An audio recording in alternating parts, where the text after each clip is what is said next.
And the families continue to struggle with the loss of their children. I sat down with the mothers of Dia, Yusur, and Rezan to discuss what life is like 1 year later. It's an image we'll never forget. Tell me how my son is. What's his situation? Nami Barakat begging for answers from police after learning of a shooting at his son's apartment in Chapel Hill. If he's dead, tell me he's dead. If he's alive, tell me he's alive. Hours later, it was confirmed his son, 23-year-old Dia Barakat, his newlywed wife, 21-year-old Yusur Muhammad, and her sister, 19-year-old Rezan Muhammad Abu Salha, were murdered by their neighbor, Craig Hicks. Execution style.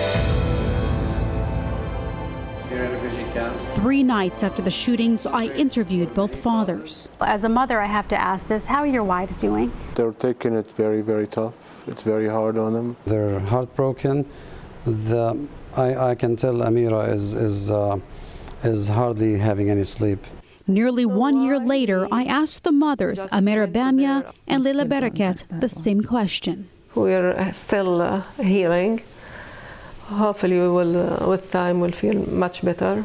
Something big is missing from my life and my home. Barakat says it's becoming more difficult as time goes on. Because you feel their absence more.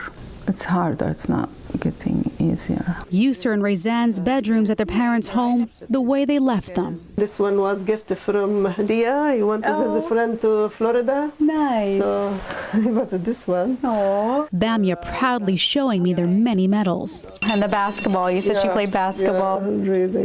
Yeah, she loves basketball.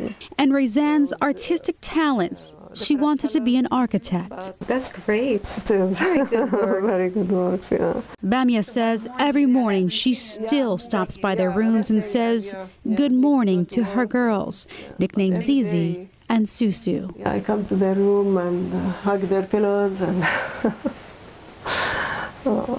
it's stuff to live without them.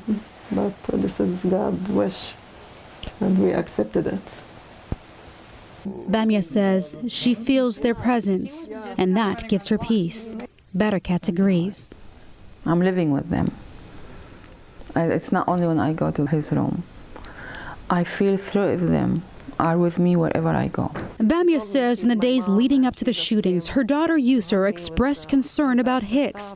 Bamia witnessed one of the encounters. I noticed that he was talking with her and he was nervous and his voice was loud.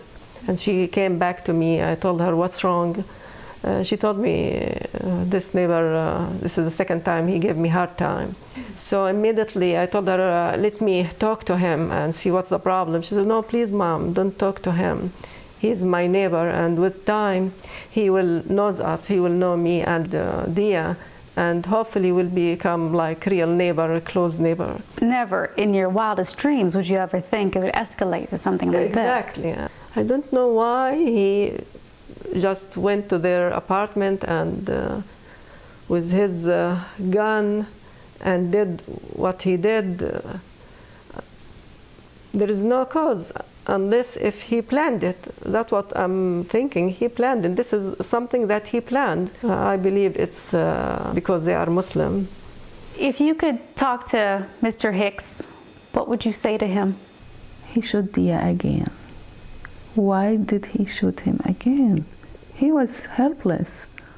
You did so many, like 6 bullets already in his body. And that second one is the killer.